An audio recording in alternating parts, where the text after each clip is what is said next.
नमस्कार मेरे प्यारे भाइयों और बहनों। आज हम नीति वचन 4 पढ़ने जा रहे हैं। होली स्पिरिट मुझे इसे पढ़ने में मेरी सहायता कीजिए और मेरे भाइयों बहनों को नीति वचन 4 सुनकर समझने में उनकी मदद कीजिए। धन्यवाद। बुद्धि के लाभ।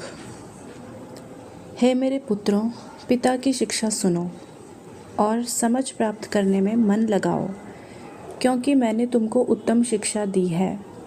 मेरी शिक्षा को न छोड़ो।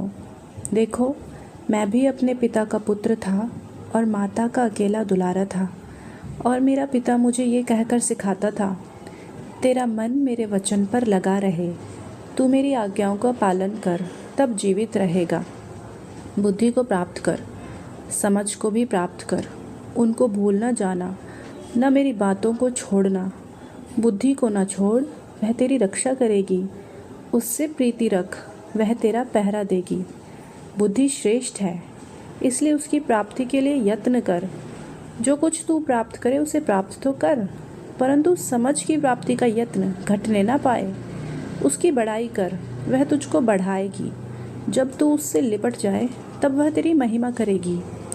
वह तेरे सिर पर शोभायमान भूषण बांधेगी और तुझे सुंदर मुकुट देगी। हे मेरे पुत्र, मेरी बातें सुनकर ग्रहण कर, तब तू बहुत वर्ष तक जीवित रहेगा। मैंने तुझे बुद्धि का मार्ग बताया है और सिधाई के पथ पर चलाया है।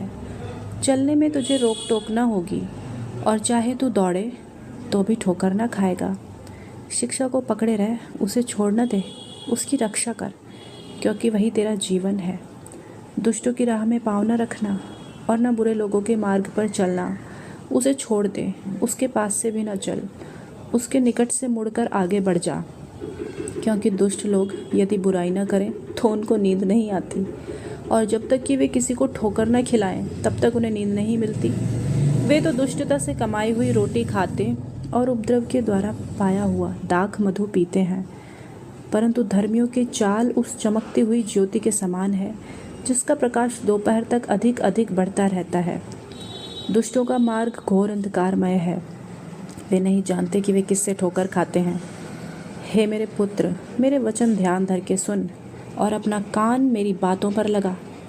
इनको अपनी आँखों की ओट न होने दे, वरन अपने मन में धारण कर, क्योंकि जिनको वे प्राप्त होती हैं वे उनके जीवित रहने का और उनके सारे शरीर के चंगे रहने का कारण होती हैं।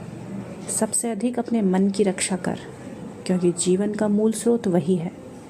टेढ़ी बात अपने मुंह से मत बोल, और चालबाजी की बातें कहना तुझसे दूर रहे। तेरी आंखें सामने ही की ओर लगी रहें और तेरी पलकें आगे की ओर खुली रहें। अपने पाँव रखने के लिए मार्ग को समथर कर, और तेरे सब मार्ग ठीक रहें। ना तो दाहिने मुड़ना और बाइने। अपने पाँव को बुराई के मार्ग पर चलने से हटा ले। धन्यवाद।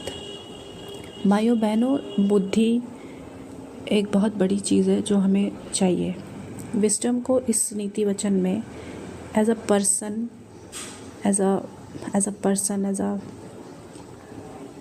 एक व्यक्ति के रूप में प्रकट किया गया है कि बुद्धि एक पर्सन है। आप उसकी बाट आप बुद्धि के लिए प्रेयर करो कि मुझे बुद्धि दीजिए। हर काम के लिए आपको बुद्धि की, विस्डम की ज़रूरत है। एक पर्सन की तरह उसको ट्रीट किया गया है। तो यही है कि जितना जितना आप बुद्धि के लिए प्रार्थना करेंगे तो आपको हर काम में विस्डम यहोवा देते जाएंगे, और देखिएगा कि कैसे आप डेली बुद्धि से बढ़ते जा रहे हैं। धन्यवाद।